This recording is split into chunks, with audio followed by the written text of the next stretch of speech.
9 of the Standing Committee on Science and Research. The committee is meeting to study governance and accountability of federal science policy and institutions.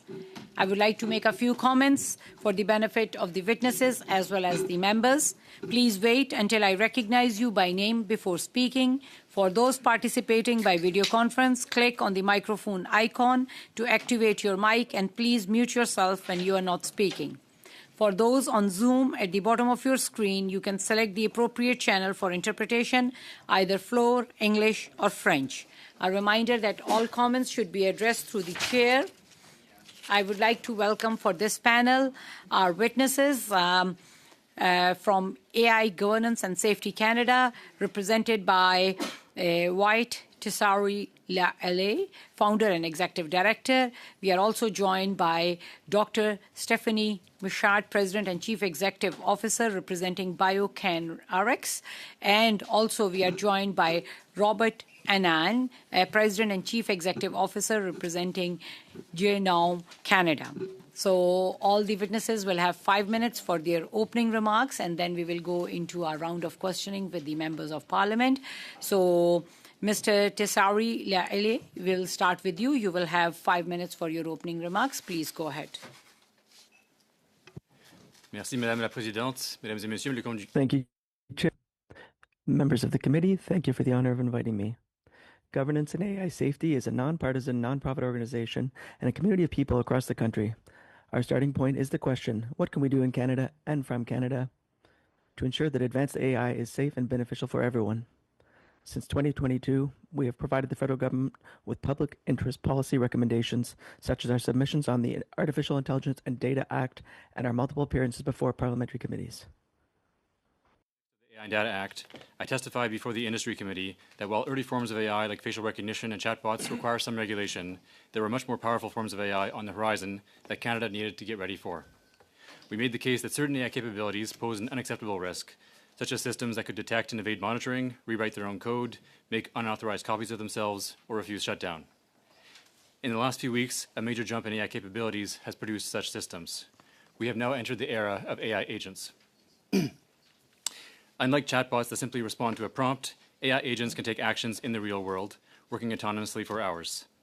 Think of them as an overeager employee with a computer that you give a goal like build me a software program or launch a cold calling campaign, and they can come up with a plan, navigate the files and tools they need, send and receive phone calls, make purchases, and troubleshoot any issues along the way. Earlier this month, we found out that hackers manipulated the Claude Code agent to break into the Mexican government systems and steal data on over 100 million people. The tool didn't just write code or perform all tasks for the hackers, it planned and executed much of the sophisticated campaign itself. And now we're starting to see loss of control incidents. These include agents stealing passwords, harassing developers, and modifying themselves to evade shutdown in order to achieve the often mundane goals they have been given. A couple of weeks ago, we found out that Chinese tech giant Alibaba produced an agent that, unbeknownst to their engineers, had created an elaborate hack to mine cryptocurrency for itself, despite being given a completely unrelated goal. These loss of control incidents are concerning because they are the precursors to agents that could permanently evade human control and act adversarially in ways we cannot detect or stop. This is why hundreds of leading scientists, business leaders, and policymakers are calling AI an extinction risk. So, what needs to be done?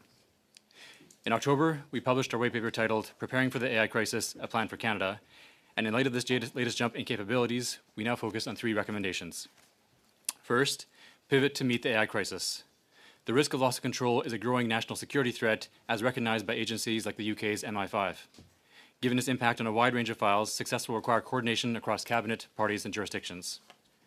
Second, spearhead global talks. AI development is a global issue and no country can manage it alone. At Davos, Prime Minister Carney showed that Canada can lead. Our strongest card is to convene talks, propose solutions, and lay the groundwork for an AI treaty that the US and China might sign when they realize they have no alternative. 3, build Canada's resilience. Canada needs multiple lines of defense against weaponized and malfunctioning AI systems. This includes monitoring. Currently, governments have little to no visibility into AI agent populations or activity. The publicly reported instances are therefore likely just the tip of the iceberg. Ottawa needs to rapidly work with AI companies, data centers, and internet service providers to gain a clear picture of what is happening on Canada's digital infrastructure. Prevention. Per our AI and Data Act recommendations, Systems with capabilities that pose an unacceptable risk must be banned in Canada. Parliament needs to act to quickly pass a law to this effect. Defense capacity. If technologists can't stop an AI system, government needs to be ready to intervene.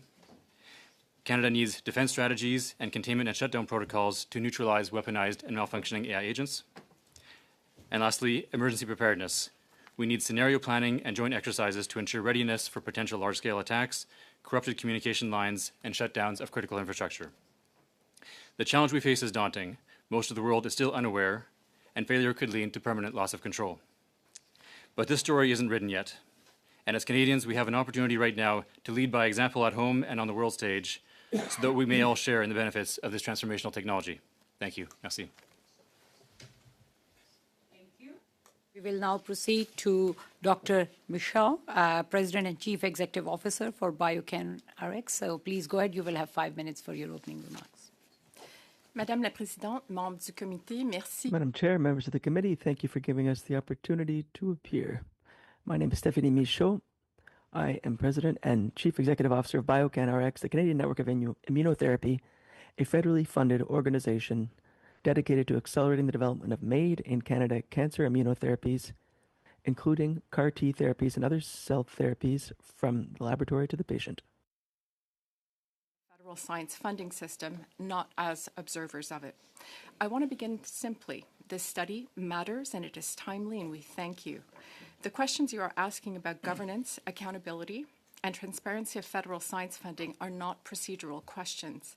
They have direct consequences for patients, including those far from urban centres, and for Canada's ability to retain the economic value of its own publicly funded discoveries. Since 2015, BioCanRx has invested $54.5 million in federal funds, leveraged $156 million in partner contributions, treated more than 400 patients, created 8 spin-out companies, and supported 15 made-in-Canada clinical trials. BioCanRx alone accounts for 47% of all Canadian-origin cancer immunotherapy clinical trials since our founding. Yet between 2002 and March of 2026, only 3.4% of all cancer immunotherapy trials conducted in Canada were based on Canadian discoveries. Our progress is real, yet it reveals exactly how large the structural problem remains. Here's the problem in concrete terms. Think of it like funding a contractor to build an architecturally sound house, but not funding the permits, the soil test, or the safety inspections needed to break ground. The money for construction is ready, the builder is qualified, but the house cannot be built because the preparatory work was never funded. That is exactly what happened with 3 of our projects in 2023 and 2024 when we no longer had funding. CIHR funded these projects to conduct clinical trials but did not fund the GMP manufacturing, assay development, and toxicology studies required to file the clinical trial application with Health Canada. This work is too applied for CIHR's mandate and too early and risky for private capital. The project sat idle for at least a year. There was no federal mechanism to apply to. This gap between CIHR fundable research and clinic-ready therapy is structural, not incidental. It is invisible to any single federal accountability framework because no single framework has visibility across the full pipeline. All 3 projects subsequently received BioCanRx funding specifically designed to meet Health Canada's requirements. One has since opened to clinical trial, providing a novel CAR T therapy for both pediatric and adult blood cancer patients, a therapy that had no path to the clinic before BioCanRx intervened. In a moment when Canada must harness its scientific strengths for sovereignty and competitiveness, we cannot afford governance structures that leave funded science stranded on the bench. This is not a uniquely BioCanRx observation. In December 2025, we commissioned the Institute on Governance to benchmark Canada against 6 international comparators. Their finding, Canada's underperformance reflects a structural design gap, not a lack of policy effort. Our health and innovation portfolios are complementary but operate without mandated synchronization. This is a risk governance deficit. The US, UK, and Japan have each built dedicated national translational infrastructure to answer the question Canada currently cannot: is our investment reaching patients? The committee is examining whether an independent oversight function modeled on the Auditor General could strengthen federal science accountability. We support that direction with one essential condition. The mandate must cover real-world outcomes, patient access, clinical deployment, manufacturing capacity, and health system efficiency, not only publication counts and grant compliance. It must evaluate coherence across the full pipeline, not just individual programs in isolation. The report also recommends a cross-departmental translational health research concierge program to guide innovators across the structural gaps between federal portfolios, a coordination mechanism that does not yet exist in Canada. The ask is not more money. It is governance that is fit for purpose, transparent, independently evaluated, and oriented towards real-world outcomes. Canada invests in science. This committee has the opportunity to ensure that we govern it wisely. I look forward to your questions. Thank you. And now we will go to Mr. Robert Anand, President and Chief Executive Officer for Genome Canada. Please go ahead. You will have 5 minutes for your opening remarks. Madam Chair, Vice Chairs, members of the committee, and fellow witnesses, thank you for the invitation to appear today. I'm Rob Anand, President and CEO of Genome Canada. Merci de m'offrir l'occasion de contribuer à votre Thank you for giving me the opportunity to contribute to your study on the governance and accountability of federal science, policy, and institutions.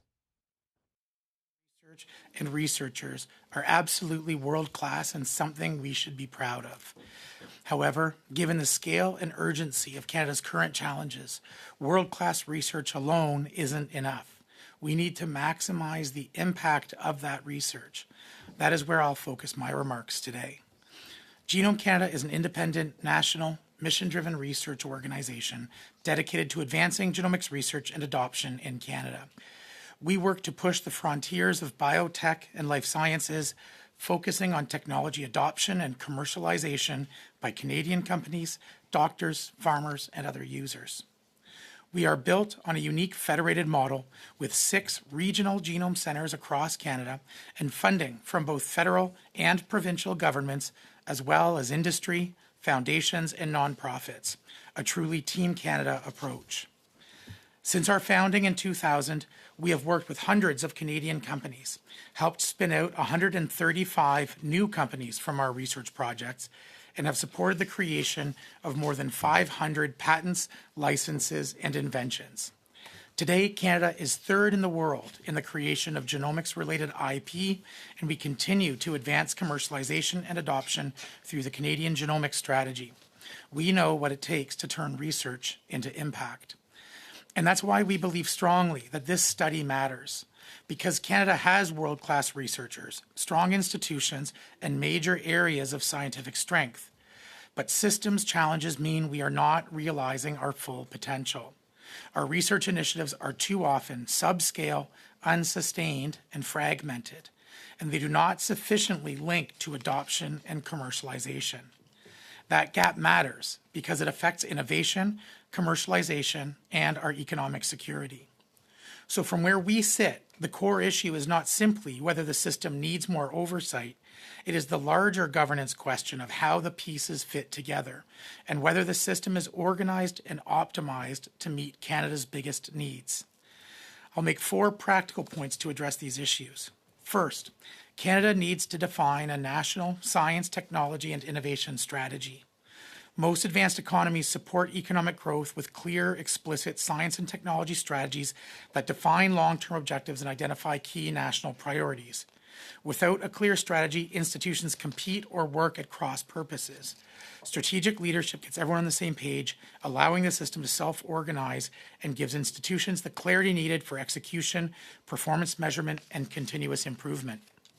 Second, Canada needs stronger capacity to do mission-driven research. The most important problems we face do not fit neatly inside one discipline, one institution, or one funding stream. Addressing them requires clear objectives, cross-sector collaboration, and sustained effort over time. 5 years ago, we at Genome Canada adopted an explicitly mission-oriented, challenge-driven approach and have found that this orientation aligns partners, reduces fragmentation, and connects research investments to tangible outcomes. Third, Canada needs better coordination across the system. Today, no one has clear authority to align priorities and resolve trade-offs across granting councils, departments, third-party organizations, and others. Other countries have addressed this with central science offices, capstone bodies, or mission-led coordination models. The structure can vary, but the function is essential. Someone must be responsible for making the system work as a system. Finally, Canada needs stronger pathways from research to impact. World-class research on its own is not enough. Knowledge translation and mobilization need deliberate, sustained support. Genome Canada does this kind of work, ensuring research shortens the diagnostic odyssey for kids with rare disease, improves nickel recovery from tailings with non-toxic approaches, or improves breeding outcomes for crops and livestock in our food systems. There's a crucial and consistent gap between discovery and application, and we need novel thinking paid to fill that gap. If I were to leave the committee with one central point, it would be this. Canada has extraordinary assets, and we shouldn't neglect them. Research excellence is the foundation for everything else. We're really good at this. What we lack is alignment, coordination, and delivery at scale. This is the governance challenge we must face, and Genome Canada will be happy to support this work. Merci. Je souhaite la Commission la meilleure des chances pour cette. Thank you, and best of luck. In the context of your work, I'm happy to answer your questions. Witnesses for their opening remarks, and now we will start with our round of questioning, and we will begin with MP Baldinelli for 6 minutes. Please go ahead. Thank you, Madam Chair, and thank you to the witnesses for being with us this afternoon. I'm going to begin with Dr. Michaud, and enjoyed your presentation. And with regards to Biocan RX, I mean, you talked about in your remarks, if I wrote them down, you said our progress is real, and it leads to real-world outcomes. We need to harness our scientific strengths for our overall sovereignty, and ultimately is the investment, the question that we ultimately need to ask with those dollars that we spend, and I think it's about over $10 billion in public research funding for scientific research, is the investment, and in your case, reaching the patient. Just read an article that was published in the Hill Times that I saw today, and it revealed that the ICED had informed organizations such as yourself that the Strategic Science Fund will be cutting $20 million from the $800 million fund as part of the government's overall expenditure review decision. I mean, it's kind of interesting in the fact that, I mean, we're here today doing a study on governance and accountability of federal science policy and institutions. And as part of that Strategic Science Fund, one of those means of accountability where we deal with the not-for-profit sectors that the government is dealing with, they put in place accountability measures, performance targets, funding for projects. Are you getting results for those projects? To your point, Dr. Michaud, is that funding reaching the patient? And one of those means of accountability are these contribution agreements that are put in place by the government, for example. And, for example, your funding will be cut in the last year of that contribution agreement. My understanding is they're legally binding documents. How is it that the government can pull funding in your last year as part of that contribution agreement? Thank you very much for the question. All of the contribution agreements that are in place between Strategic Science Fund recipients, such as ourselves, have a clause in the agreement that stipulates that further funding, future funding, is subject to parliamentary appropriation. So this is the mechanism by which these contribution agreements will be renegotiated with the different recipients that are affected by these cuts. Dr. Hahn, your organization was impacted as well. Now, what was the impact on your organization? Well, we're still sorting out, I guess, the full details. We are some of the projects that we've already launched may need to scale back. Mostly, it's about the opportunity cost of the projects that we won't be supporting in that last year of the agreement. That's a key word, the opportunity cost. Dr. Michaud, you had mentioned, is the investment reaching the patient? Now, when those contribution agreements are signed, does your organization then go forward and present like business plans for the government that transcend that period of time? So now the government is asking you to make last-minute changes to those agreements. You're well into your plans. So how is it that you're going to be impacting certain decisions? Certain projects may not be able to go forward. Is that correct? That is correct. We are working with different government stakeholders and look forward to meeting with them to further discuss the impact of these cuts. The reality is that we believe that the work that we're doing at BioCanRx is very much about bridging and filling a gap that exists in the ecosystem. As I've mentioned in my remarks, there is little to no funding for the kind of work that we do because it is required to meet the regulatory requirements of Health Canada so that we can get to a clinical trial. It's development work, it's very difficult funding to get. We are now, instead of focusing on what those later projects are going to be, we'll have to focus on attempting to find other partner dollars in order to bridge that gap. But again, we are very much focused on working with different government stakeholders to see a clear path through so that we can mitigate these cuts that are happening. And to your point, the role the organization plays is filling an important gap that exists in the system. The research is being done. The federal government is committing the research through the CHIR, for example. So they're doing the health research, but it's getting to the next stage, that clinical trial. Again, are we investing those dollars, those critical dollars, are they reaching the patient? And by avoiding and then cutting your funding, do you not think that will impact patient safety? With respect to patient safety, so the development work that we carry out in order to meet the regulatory requirements, all of the different products that we work on, for the most part, I'd say 99% of them are brand new products. So establishing safety and demonstrating safety to Health Canada is absolutely key before products going to be administered to a patient. I think this is why this study here is so key with respect to examining accountability and governance. It's really about understanding how a cut in a certain part of the ecosystem really has downstream ramifications, and it really points to the need to take a holistic look at how we're supporting our research. The research that we do would not be possible without the great research that's being carried out by CIHR-funded researchers. We benefit from that, but our investment is key to getting it to a clinical trial. To your point, which is valuable, why this study is so important, because and having your appearance here today, because it does show the differences between the tri-agencies, for example, and how they report on the outcomes from the dollars that are being spent with the means and the accountability measures that the government puts in for those private groups such as yourselves, and the accountability measures, the performance measures, the project designs that need to be required. And so I think it's ultimately responsible that the government take a look at everything to come forward with, to your point, a plan that kind of covers all outcomes. I would agree with you, and that is why we are very much looking forward to working with different government stakeholders to see a path through this situation at this time that we've been presented with. Thank you. Thank you. We will now proceed to MP Noor Mohammed for 6 minutes. Please go ahead, MP Noor Mohammed. Thank you, Madam Chair. Mr. Anand, could you talk a little bit about how long have you been with the organization? I've been in this role for about 6 years. 6 years. Are you aware of the significant cuts that your organization underwent in 2014? Yes, it was before my time, but yes. Do you have any context on that you could share with this committee? No, like I said, I know we went through them. I don't really have the context to speak to specifically about them. So, if I were to tell you that the cuts were to appropriate drug cases for Hep C patients and other folks that were receiving care, including as well as cutting programs that were there and research that was there to support farmers, to support crops and profitability for farmers.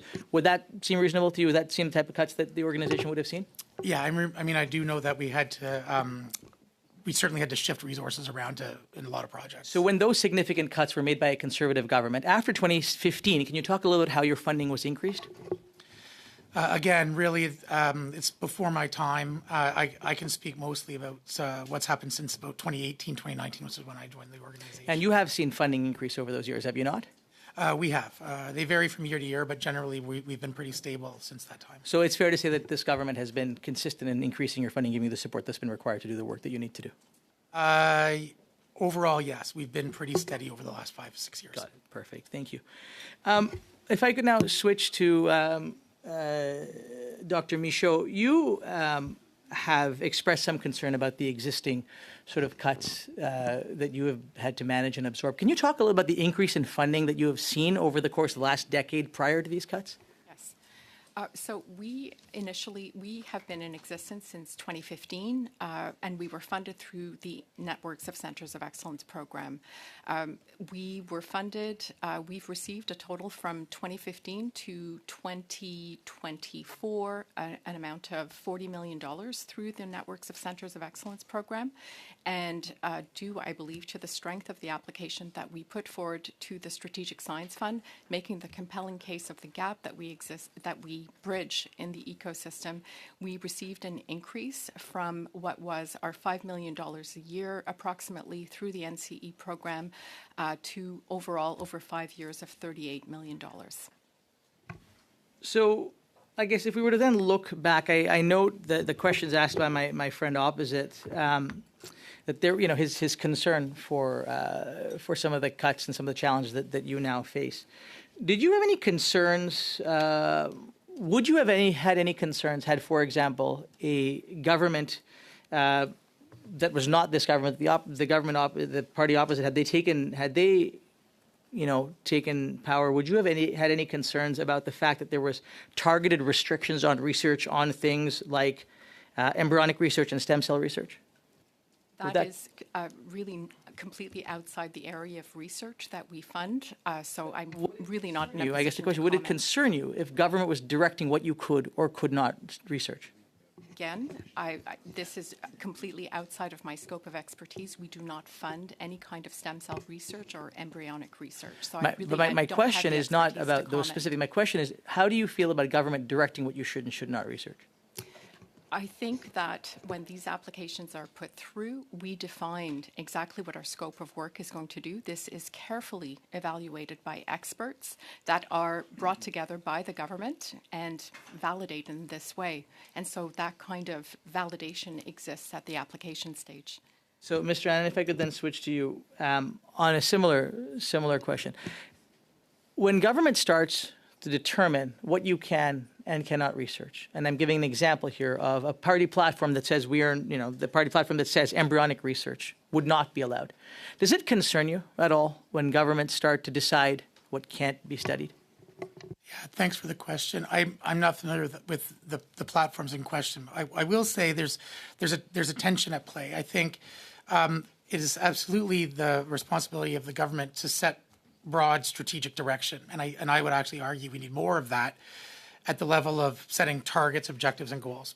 Having said that, I think there are great risks when governments get involved in directing science at the level of specific sort of technologies or directions, as we're seeing in some other national jurisdictions right now, and limiting research that has great benefit and potential for both health and economy. If I were to just dig in a little bit on embryonic research, what would be the risks if Canada were to say we're no longer going to do embryonic research? So this isn't really an area of particular expertise for myself. However, Genome Canada does fund a lot of work when it comes to ethics and policy and genomics research, including human research. And globally, there is a moratorium on doing any kind of what we call germline editing, research involving persistent changes in the genome that can be passed on. But it is also an area of ongoing discussion and debate because the ethics are complicated, and we do find that we want to keep the options open for the future, that there may well come a time where we see that the benefits outweigh the risks and costs. So I guess then the question becomes, how do we ensure in this conversation that when we're talking about governance, when we're talking about making sure that structures are in place, that government is not imposing on researchers and on research? Sorry for interrupting. Your time is up. Oh. Maybe we'll come in the second round. Okay, and with that, we will now go to MP Mario Beaulieu. Please go ahead and welcome to this committee for this week. Merci, Madame You will la have 6 Présidente. minutes. Merci à nos témoins. Thank you, Chair. Thank you to our witnesses. My first question is for Mr. Tesseri. Hele. there have been some exchanges in our committee on the absence of autonomous bodies responsible for scientific systems. Which kind of independent mechanism would you recommend to assess the safety and society level impact of AI systems, and how can we avoid politicizing this entity? That's a very good question. La plupart Just to give you some context, the majority of research in AI is done in Silicon Valley, but also by Canadians, but paid by millions of dollars by OpenAI or other companies. vraiment à la fin. Canadian research in AI is not really on the cutting edge. There are some exceptions, but most of it's happening over there.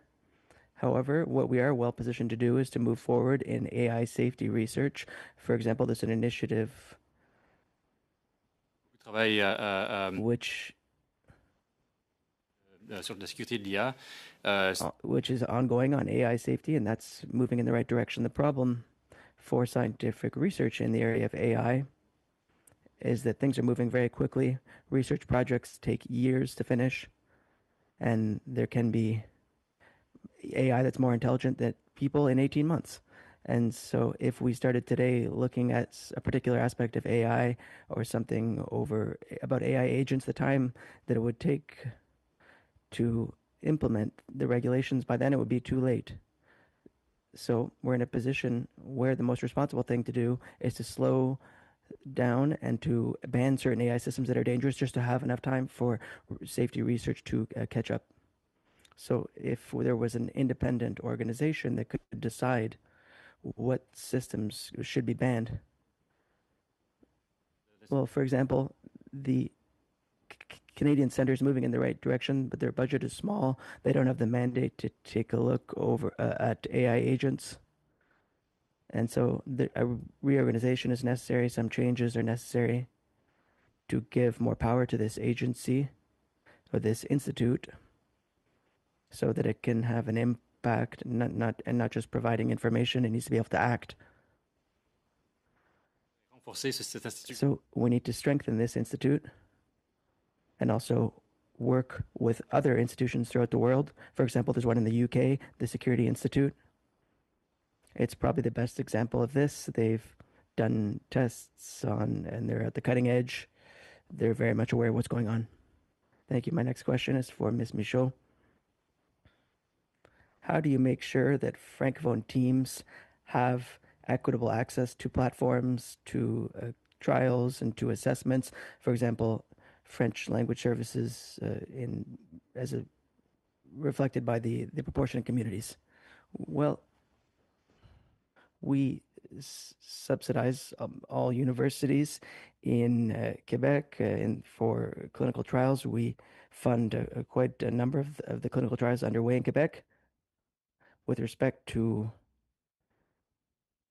the assessments of the various projects, in fact, we have some international committees, and members of the committees come from throughout the world because we're looking for their expertise. These committee meetings are done in English. However, Quebec does participate through its universities. For example, the ones that have faculties of medicine, for example, the University of Sherbrooke, Laval, University of Montreal, McGill. So we've got the participation of all these people. At the current time, there are about 9 research teams that are funded by BioCanRx in various translational programs. So they have access to platforms. Yes, our website, our communications, they're always done bilingually. And with respect to microdata in secured environments, what clinical data and project performance data on immunotherapy could be shared anonymously in order to allow an independent evaluation of the results and biases? So you mean the results from clinical trials? Well, this data is available, and the data is collected by the various hospitals where the clinical trials happen. And we don't have access to the names of patients, just to the overall results of the clinical trials that we fund. So everything is protected via the various systems in the hospitals that we work with. And what kind of governance change interorganizationally, for example, in the SSHRC, would reduce fragmentation and improve the traceability of funding decisions? Qu'on se réunit, bien sûr, Well, that's why we're having this meeting today, to take a look at the idea of having a new governance system to, in our case, follow the development of a product from the time of discovery until the clinical trials. So currently, les organismes we're using nonprofits funded by the source of funding that we get, and they're managing this approach for the development of immunotherapies. But this is really something we need to take a look at for all illnesses that patients are facing throughout Canada. Thank you. And now we will, this ends our first round of questioning. We will start our second round of questioning with MP Holman for 5 minutes. Please go ahead. Thank you, Madam Chair. This is a question for Mr. Persaud-Lachhman.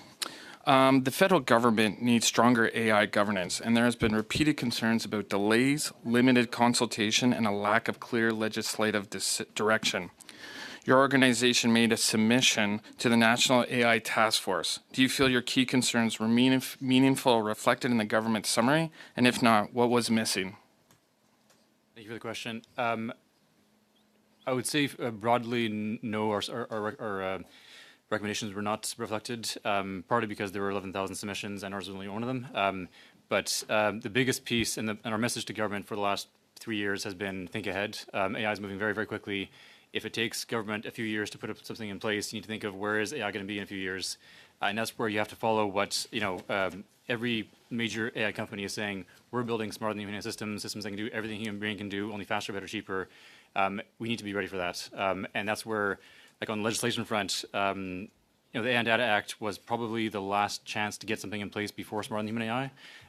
You can still pass a bill like C5, ram something through. But that's the speed at which you'd have to move, and you'd have to make it very, very flexible so that the regulator can, regulate very quickly. Because if there's a new capability coming out every week, you're going to need a new regulation every week, and that's the kind of the speed you need to move. Thank you, sir. Follow-up question. You raised concerns about the lack of oversight for rapidly evolving AI systems, including open source models.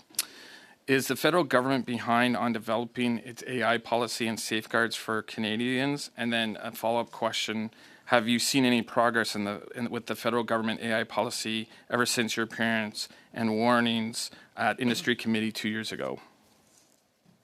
I will say there has been increasing awareness over time, and I mean every country is far behind in this, so it's not just Canada. Sorry, I forgot the first question. The second question, yes. It's okay. Is the federal government behind on developing its AI policy and safeguards for Canadians? Yes. Well, yeah. I mean, everyone's behind. Even the AI companies at the front end or at the frontier are saying they're going too fast to be able to, often test these things sufficiently before they roll them out. There's a huge competitive pressure right now to go as fast as possible because the company that doesn't ship, is the company that falls behind. That is increasingly dangerous because, like we're seeing, for example, Anthropic, which is considered one of the most responsible organizations in the field, they recently publicly reneged on their pledge to not build unsafe systems, and they did so because they realized, well, if other people are also building unsafe systems and we're not, we'll fall behind.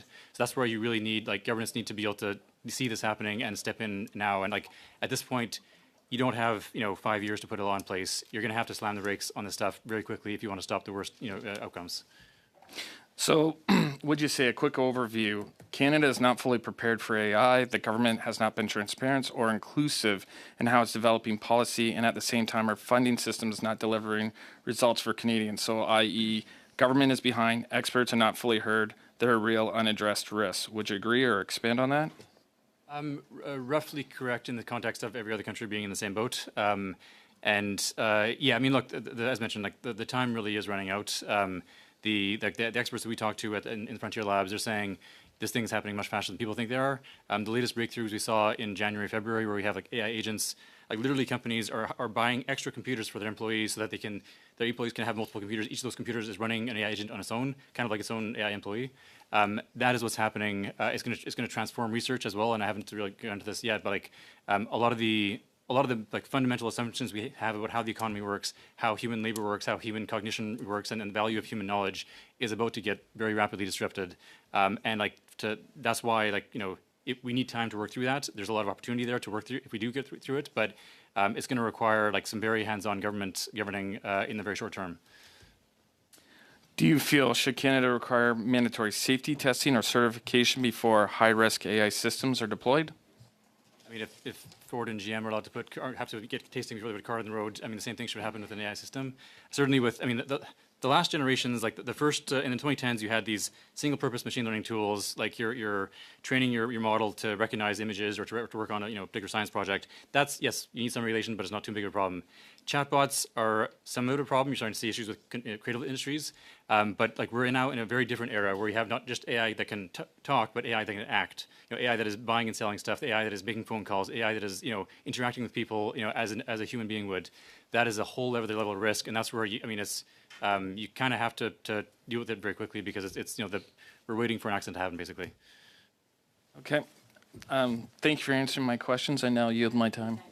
Thank you. Okay, now we will proceed to MP McKelvey for 5 minutes. Please go ahead. Thank you, Madam Chair. My first questions are for Dr. Anand. Thank you for coming today. So I took note of your 4 recommendations. So I'm just wondering, today is about governance. So I'm just wondering, can you maybe speak to the governance and oversight that there is on Genome Canada? Do you have a board? What does that look like? Sure. Thanks for the question.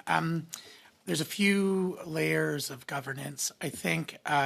So we are an independent, not-for-profit organization with an independent board of directors subject to the Canada Not-for-Profit Corporations Act. And as such, we have to exhibit good governance as well as publish audited financials every year. We have an annual report that outlines all of our activities, lists of projects, so on and so forth. We also have an International Science and Industry Advisory Committee that provides the board guidance on best practices and trends internationally when it comes to the kind of research we support. So we have all of the elements of good governance that you would expect in any privately held organization. On top of that, we are subject to the terms and conditions of our funding agreement with the Government of Canada, which generally follows Treasury Board guidelines, and we are subject not only to quarterly reporting on financials, but also regular audits and also value for money audits, as well as a regular 5-year impact assessment, which is tied to our funding renewals. So there's a second layer. Because we have funding from the provinces, we are also indirectly subject to provincial oversight through the co-funding received through our regional genome centers. And then, of course, we have governance internally on the actual dispensing of funds at the project level, where we have 2 layers of peer review, both for scientific and technical merit, as well as impact, and we also subject all projects to independent financial assessments before flowing of funds, and they are then overseen by governance committees of experts with quarterly reporting and milestone-driven funding arrangements. And you spoke to the need for a science strategy, mission-driven research, coordination of priorities, and ensuring uptake and commercialization. But on that, I think my colleague also touched on the importance of academic freedoms. And so I'm just wondering, for example, I know in the stem cell space, researchers have done a very good job to use, a technology with a lot of possibility really for good and for human health. But I know that we have other technologies that are at the forefront where we haven't necessarily developed those sorts of ethical frameworks, for example, synthetic biology. So I'm just wondering, what sorts of scientific oversight do you see, and how do you see people coming together to in addition to government regulation, really bringing kind of self-regulation around these very rapidly evolving technologies that they're really at the front and center of? Yeah, thanks for the question. I think it actually relates to some of the comments my fellow witness was just making around AI. I mean, I think generally speaking as a society, and certainly when we think about creating positive economic impact, it's easy to focus on, getting money into the hands of the inventors and the people who are going to really push the technology to the forefront. I really do think it's important that we always are also supporting work by independent researchers who are working in the spaces around ethics and law and policy to be able to support the effective context that's required for a lot of these transformational technologies. A lot of that comes from the communities themselves. And so at Genome Canada, we've always spent roughly 10% of our budget in the social sciences and humanities research, and that's to help smooth the adoption of these technologies by understanding social needs, understanding public acceptance, and understanding the ethical and legal dimensions around that research. I think we should do more of that. I think we should guard against the bias towards just, kind of the technology side and make sure we're doing some of that work. And I do think that that's somewhere where the government doesn't necessarily need to do the work, but can provide leadership by being able to, I think, point the direction. Not at the level, as your colleague mentioned, not at the level of dictating what science should and shouldn't be done. But what sort of outcomes are we really driving at as a society? What do we want AI to do for Canada? What do we want genomics to do for Canada? What are the kinds of outcomes we see? And then organizations like ours can mobilize those experts in pursuit of those goals. Thank you. And Dr. Michaud, you spoke, very well to the importance of the Strategic Science Fund. I know there's a lot of wonderful organizations that are covered by that fund. But again, bringing it back to governance and oversight, on that fund, it's kind of always one-off funding, and it's not, people coming and going. Like, how can we better coordinate within that Strategic Science Fund, like who is working in that fund, how they're working together, and how can we really make sure that we're maximizing the success of all of that work? Thank Quick you very much. 15-second answer. Thank you for the question. So we, and again, we are very focused at BioCanRx on key deliverables, which are number of clinical trials that are taking place in Canada and the number of patients that have been treated. We communicate these results up towards our SSF Secretariat, which then assembles all of the results from similar SSF recipients. I think when we're thinking about different sectoral strategies, there's really a need to develop goalposts for where Canada wants to be and where we want to go. I think we took a first stab at this with the biomanufacturing and life science strategy. If you can wind up quickly. Yeah. I will follow up. Okay. Thank you. We will now go to MP Beaulieu for 2.5 minutes. Please go ahead. Merci. Ma question. Thank you. My question for Mr. Lachhman. Based on the conclusions on the fragmented governance on data, what national architecture, federated or centralized, would be necessary to securely share genomic data and health data? What performance indicators should be used?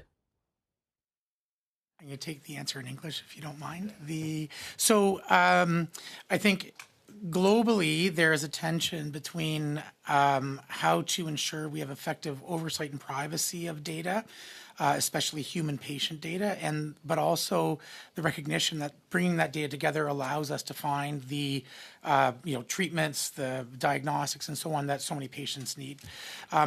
Best practices are still being developed, but we actually have a wonderful organization based here in Canada called the Global Alliance for Genomics and Health.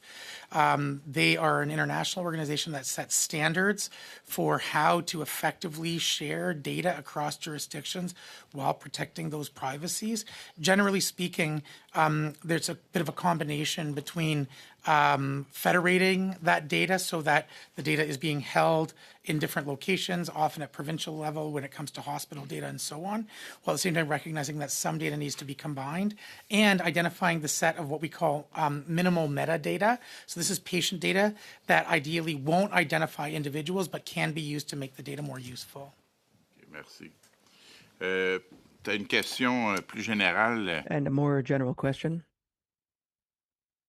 En tout cas, il y a eu un constat un peu qu'aucun. There's a finding saying that there's no independent organization that systematically evaluates the distribution of research funding, whether it's by discipline, by institution, by language. So do you have any recommendations with respect to this? Is this a question for me or for everyone? I can say that all my colleagues who are here as witnesses, for them the answer would be yes. We do need a governance system able to manage the various investments, or at least to report on the various investments done throughout Canada. And this would allow us to assess the performance of our research investments. And I'd like to repeat that Canadian researchers are exceptional and the work they do is excellent. On est reconnu. And internationally, we're recognized for the quality of our research. So what we're talking about here is how can we get to the next step? How can we really mobilize all the resources that we have? Do we need to think about what this kind of organization would do, what it would look like, what kind of governance it would have? Do we need to do these things? Yes. We will now proceed to MP Ho for 5 minutes. Please go ahead. Thank you, Madam Chair. My first set of questions for Dr. Michaud at BioCanRx. So this Liberal government recently announced a series of cuts to science funding, and it's affecting over a dozen science organizations, and one of them is BioCanRx. And can you walk the committee through how some of these recently announced funding reductions will impact BioCanRx's current research portfolio and future research ambitions, particularly those around cancer immunotherapy projects? Thank you for the question. So we're still determining how we will navigate these cuts, and again, looking to working with government stakeholders in order to, potentially alleviate the extent of these cuts here. We are in the process of launching a competition at BioCanRx, and are, in addition to meeting with government stakeholders, also working with a number of other not-for-profit stakeholders, charities in the cancer space, to see how we can mitigate the cuts to BioCanRx. So it's still early days in trying to determine the overall impact of the cuts. Worst case scenario would be that there would be projects potentially that would not be funded, that fund that really critical development space, where ultimately what the impact would be is that a research team would not be able to file with Health Canada for a future clinical trial application because that funding hasn't been available to fund the development. That's really unfortunate. I mean, this Liberal government spent $19 billion, billion with a B, on consultants last year alone. So those consultants aren't doing any research, most likely, at least not the groundbreaking work that the folks at BioCanRx are doing. Can you quantify you talked about the clinical trials. Can you quantify the downstream impact that these funding cuts would have on patients, particularly those who rely on clinical trials or emerging therapy that BioCanRx helps support?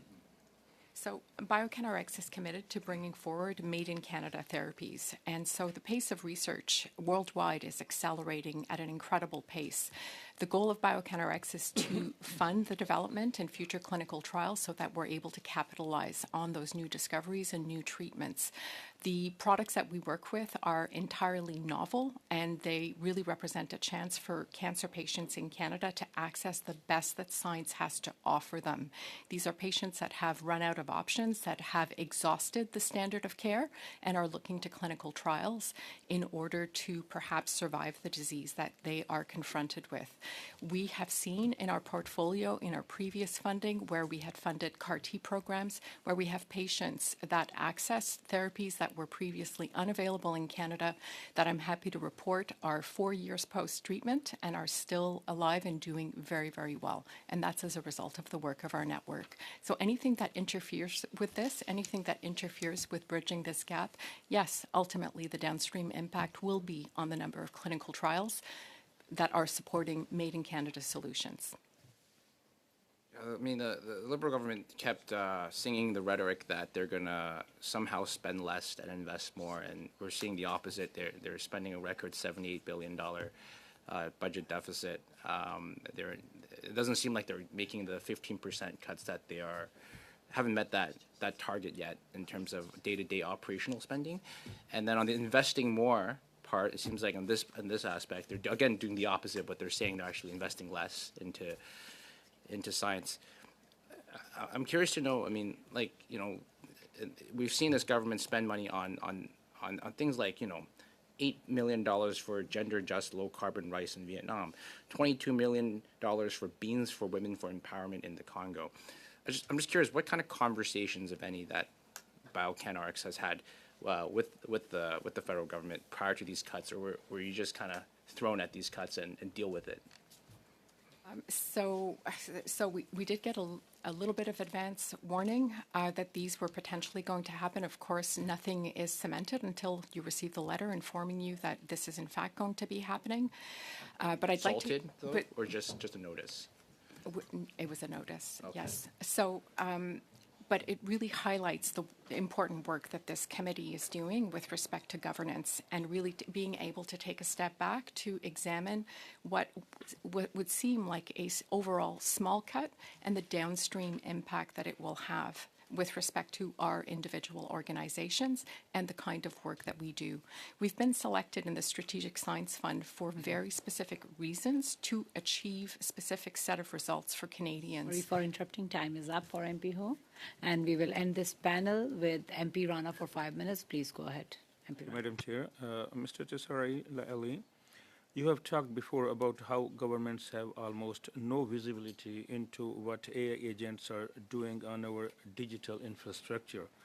On the publicly funded side, who is keeping track of what's being built in Canadian labs and how it's being tested and whether there are real safety protocols in place? Is there an accountability gap we should be worried about? So in the government, there has been a new initiative to have a registry of AI systems, which I think was a good idea by TBS. In the private sector or the broader world, it is the Wild West. There is no regulation. There is no oversight. There is, like, for every province has a list of every motor vehicle in the province and what make it is and what safety testing it had. For AI, there's none of that. You have, this is where there really is. Right now, we're seeing incidents like the AI agents, stealing passwords or harassing developers. But this is probably just the tip of the iceberg because a lot of these reporting incidents are not getting reported because they're embarrassing for the companies or they're embarrassing for the hackers or the developers who use them. So there is the first thing you need to do before, as a first step, really is to get a clear dashboard of how many agents, are we looking at billions of agents on our systems or millions? What kinds of agents are being used? And even for the ones that are public, MIT did a study that came out in February on the 30 top AI agents being used in industry up until December. And the vast majority did not have any shutdown protocols. The vast majority had no safety protocols. They had never been any safety testing. You're looking at and this is the major companies like IBM, OpenAI, who have a business incentive to do the right thing, to have some safety in place. Think of all the open weight stuff that's happening, developers doing their own thing with no oversight. This is where we're waiting for an accident to happen here. And as these systems get more and more capable, and these all the frontier companies are saying we want to make these systems more capable than human. If you go to their websites, they're saying we're building AGI, artificial general intelligence. This is why we're walking, or people talk about driving towards the cliff. I think we've driven off the cliff. We're waiting to hit impact basically. Thank you very much. Many researchers push back strongly against anything that could interfere with the academic freedom or investigators-driven research. But you have flagged serious concerns, lots of control incidents, and agents acting in a way nobody intended. So where is the line? How do we protect the freedom to do research without letting federally funded projects produce something that could be genuinely dangerous? Excellent question. And one thing I keep forgetting to mention is that this is obviously a technology with a lot of benefits. So even in science and research, especially, a lot of really good benefits. The big thing we need to do is separate the kinds of AI that are a major concern from the ones that aren't. As mentioned, single purpose systems, when you're training a machine learning model to do one single thing, that is not. There are some issues with bias and privacy, but it's not that. You don't need to have hands-on regulation for that kind of stuff, or at least not as much. Chatbots, you start getting into issues like deepfakes and a lot of, we're seeing, teenagers commit suicide. There are some regulations you need, but you don't need to have quite as much hands-on. Where you really need to draw the line is AI agents. If your AI system can, basically do the work of a human being on a computer, that AI agent, there needs to be a license for it. There needs to be safety testing. Scientists and researchers should still be able to use them, but that's where you do need to. It's kind of like with nuclear research. Up until a certain point, it was all fun and games. People could do the research on their own, no problem at all. But when they realized, oh, wait a minute, you can get a chain reaction, this could cause a nuclear bomb. That's when government stepped in and said, no. You want to research on this? Well, you have to have, security clearance. You have to work within certain bounds. That's what needs to happen right now with AI because we're at that stage now. You have appeared before several committees warning about how fast AI is developing. And your organization has put out a plan calling on Canada to treat advanced AI as a crisis-level issue. with that in mind, do you think NSERC, CIHR, and SRSR are actually equipped to evaluate and oversee AI research at the pace this technology moves? No, and I don't think any traditional research would be. I do think, I mean, in an ideal world, if we can get our handle on the really dangerous models, at least put some kind of temporary moratorium on them, then you can absolutely harness our excellent scientists and researchers to figure out how do we keep these systems under control, take those few years to figure it out, and then you can lift the moratorium and you get the best of both worlds. But in the meantime, like if you race ahead without that, then it'll be like human research is too slow to be able to deal with that kind of threat.